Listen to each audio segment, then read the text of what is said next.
कावळा आणि साप. एका घनदाट जंगलात एका उंच झाडावर एक कावळा घरटं बांधून राहत होता. त्याच झाडाखाली असलेल्या बिळामध्ये एक सापही राहत होता. कावळ्याने घरट्यामध्ये अंडी घातली होती. एक दिवस कावळा आपल्या अन्नाच्या शोधात बाहेर पडला. कावळा बाहेर गेला असताना साप हळूच आपल्या बिळातून बाहेर पडला आणि झाडावर चढू लागला. साप कावळ्याच्या घरट्यापाशी पोचला. घरट्यामध्ये अंडी बघून त्याच्या तोंडाला पाणी सुटलं. काही तासांनी कावळा आपल्या घरट्यात परतला. त्याने बघितलं की कोणीतरी त्याची सारी अंडी खाऊन टाकली होती. कावळ्याला खूप दुःख झालं. कोणी बरं माझी अंडी चोरली असतील? ह्या चोराला तर पकडलंच पाहिजे. कावळ्याने पुन्हा अंडी घातली. यावेळी कावळा घरट्याजवळच लपून बसला. त्याला चोराला पकडायचं होतं ना.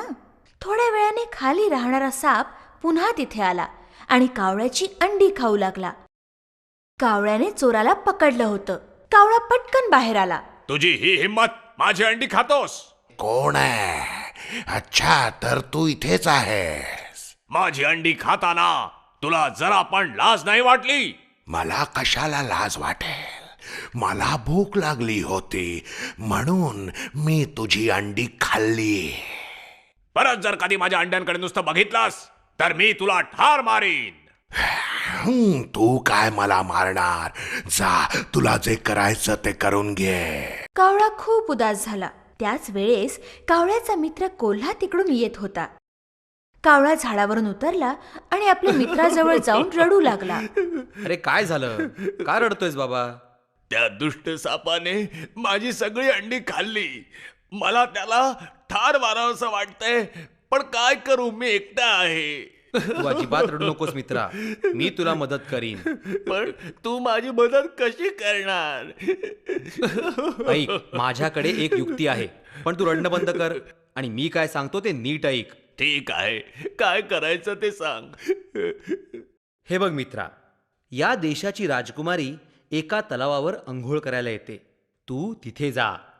अंघोळ करायच्या आधी ती आपल्या गळ्यातला हार किनाऱ्यावर ठेवते. तू तो हार पळवून आण आणि सापाच्या बिळामध्ये टाकून दे. तो हार सापाच्या बिळात टाकू? अरे पण त्यामुळे काय होईल?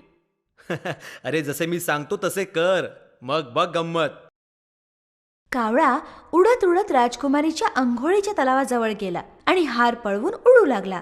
राजकुमारीने कावळ्याला हार घेताना पाहिलं. ती जोरजोरात ओरडू लागली.